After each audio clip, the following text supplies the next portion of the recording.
Chapter 9. Given Mackenzie's fussiness, Emmanuel knew that things would turn out bad whether she agreed to go home with him or not. "I'm sorry, but my schedule is full. I won't have time this entire week," she answered. Emmanuel nodded at her reply, which, weirdly enough, made him both disappointed and relieved. "Well, as I thought, it won't be easy to get her home to meet my family." "Hold on." Emmanuel saw a ray of hope when Mackenzie called out just as he was about to leave the room. "Did she change her mind? Don't tell me she's found a suitable time to go home with me." To his dismay, he saw Mackenzie holding out a bank card toward him when he turned back. "What is this?" he asked with a frown, confounded. He had no idea why Mackenzie was giving him money, especially when he had not given Mackenzie the 60 grand his mother earned with all her hard work because he suspected their marriage might be a scam. "What is going on? I don't want that kind of cheap food at home anymore. There's 100,000 in this card, so use it to buy whatever is needed for our home. I hope you can find time to do some shopping for the house. We do need a lot of things here. Just let me know if you need more money." From her no-nonsense way of talking, one would easily think Mackenzie was assigning a task to Emmanuel at work. Upset by how absurd the whole situation was, Emmanuel pushed the card back, insisting, "I'm the man of the house, and I have a job too. I don't need you to pay for anything I'm using." His response elicited a frown from Mackenzie. "What's with this fake chivalry? We're already married. Did he really not agree to this because of my money and body?" Having spoken his piece, Emmanuel turned to leave without even mentioning the 60 grand his mother intended to give to Mackenzie as her betrothal gift. He figured it would be a joke to her. The next day, Emmanuel went to work at the hospital as usual. Since it had only been 2 years since he retired from the military, he was only in charge of running various tests and procedures at the Department of Gynecology instead of being a doctor in charge. "Emmanuel, did you go on a blind date again yesterday?" His best friend's voice rang out from behind him. Before Emmanuel could reply, Frederick Lewis had lifted his arm and put it across Emmanuel's shoulder. The two were close to one another since their friendship dated back to the time when they were classmates in middle school. After Emmanuel retired from the military, they met again as colleagues. "How did the date go?" Frederick asked out of curiosity when he saw Emmanuel nodding. "It didn't go well." A resentful smile broke out on Emmanuel's face as he recalled the blind date with Melanie that went south. "Seriously? That was your 18th date?" Frederick exclaimed with a face full of regret. "Did you do what I taught you? You should set your bottom line out there right at the beginning of a date. I can't believe not a single one of them is willing to give you a chance." Like Rosalind, Frederick believed that Emmanuel was a fine catch, although he could be a little clueless sometimes.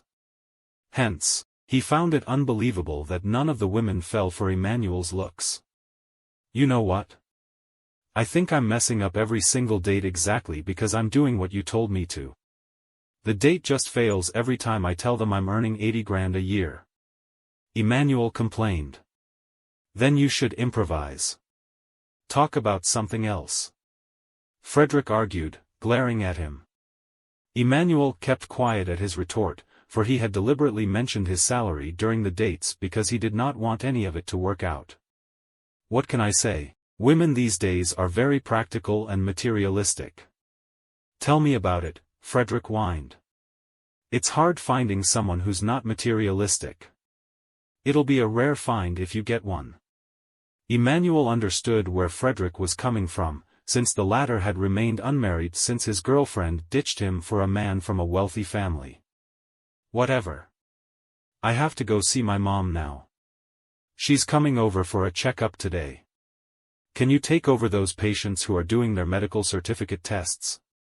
"Sure," Emmanuel agreed as Frederick left in a hurry. After that, Emmanuel went into the chest X-ray room. Soon enough, a woman entered with a medical slip. "Please take off your clothes and stand in front of the machine," Emmanuel instructed mechanically while he took the medical slip from the patient, as he always did, but he was stunned the moment he saw the name on the paper. Melanie Zimmerman? It's you. The agitated woman pointed her finger at Emmanuel when he looked up. You sicko. Are you trying to see my body? How is it that a male doctor is doing a chest X-ray for women? There's no way I'm going through with this. I demand to change to another doctor. Melanie shrieked. At the uproar, other patients in the department began to gather around, whispering among themselves. Some came forward in support of Melanie, arguing that a female doctor should be in charge since the checkup concerned their privacy, while others reiterated that there was no need to make a big fuss since doctors were professionals. What happened was nothing new to Emmanuel, as similar occurrences have taken place frequently over the past 2 years. In a situation like that, patients would usually give in the end since Emmanuel had a reliable look to him, but that was not the case that day when Melanie refused to budge no matter what. You're such a dirty loser. I finally see why you can't find a wife. I bet you came to this department because you are a pervert and want to check out women's bodies. Melanie became more aggressive when she saw that Emmanuel did not intend to call another doctor for her checkup. What's going on? The commotion had attracted Frederick and the other gynecologists. Melanie?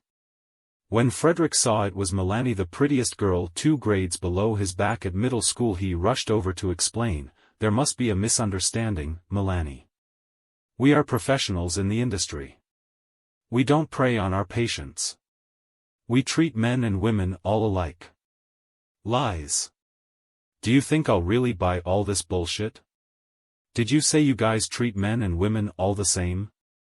Well, then, why do both of you want to marry a woman? Melanie raged. Infuriated by her scathing riposte, Frederick fought with Melanie until the head of the department finally arranged for a female doctor to do the X-ray for Melanie after finding out what had happened.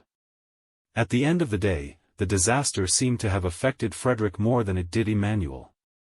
Do you know her, Emmanuel? She was 2 grades below us. Apparently, she was the campus bellback at Yeringham Middle School, but look at her. She's a snob. Who does she even think she is?